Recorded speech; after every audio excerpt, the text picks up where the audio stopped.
As is the gentlelady from Georgia, Ms. Taylor Greene.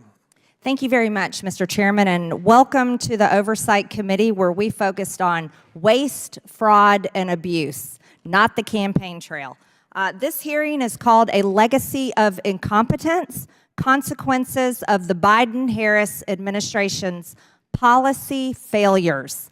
Policies that do not deliver results for the American people, who are the taxpayers, are complete failures. Spending money and allocating money is not a policy of success. It's the outcome of the money that has been spent based on the policy. So I'd like to talk through this one that I find absolutely shocking, especially given that my district is a rural district in Georgia. This is in 2021. President Biden taps Kamala Harris to lead effort to close digital divide. The White House released their remarks by President Biden, an address to a joint session of Congress.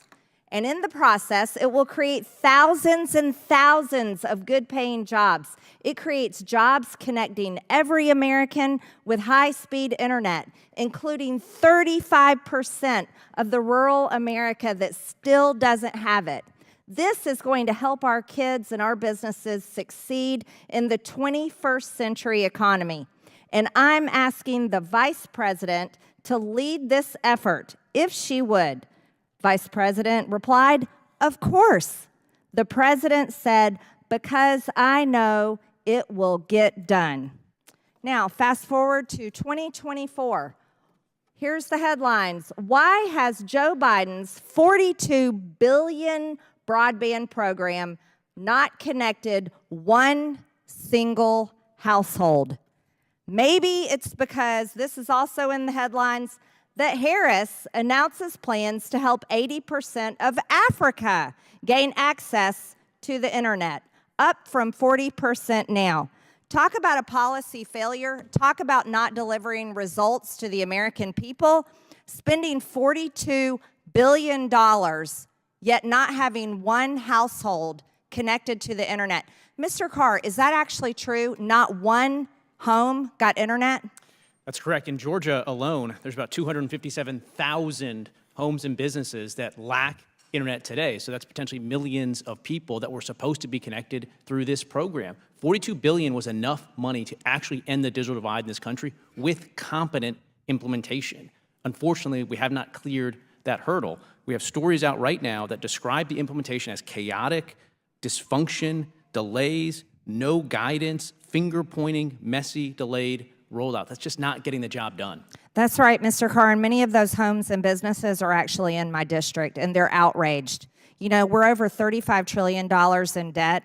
Biden-Harris administration has been in charge for nearly 4 years, but not one home and business has gotten internet. It's outrageous.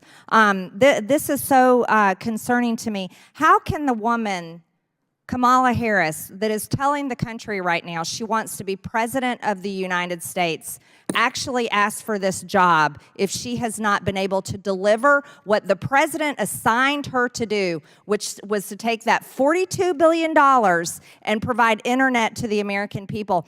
I find that hard to believe because I own a construction company, and when we get hired to do a job, guess what? We deliver it. Let me ask you a question. Under the Trump administration, in 2020, the FCC awarded Starlink $885 million to serve 642,925 homes and businesses that lacked internet. What happened to that program? Well, last year, after President Biden went to the White House podium and said that Elon Musk is worth being looked into, the FCC abruptly reversed course and yanked back that award. And now in other programs, the ones that are actually connecting people under this administration, we're spending dollars on the penalties. Senator Cruz recently had a report showing that in some cases we're spending $100,000 per home for broadband, when with that Starlink deal, it was $1,300. I don't think there's any way to explain the FCC's decision other than to go back to Joe Biden giving the green light to agencies to go after them. So what has happened in the process of $42 billion being allocated for Americans to get internet? Why has that not been able, why can't Kamala Harris deliver those results? Look, after 1,039 days and no Americans being connected, what they've been doing so far is advancing a wish list of progressive policy goals. They've been pushing for DEI requirements, climate change agenda, preferences for government-run networks, rather than just focusing on getting people connected. You know, thank you very much, Mr. Carr. That's exactly what the American people are so fed up with, is so-called policies that actually never deliver results for the American people. I yield, Mr. Chairman.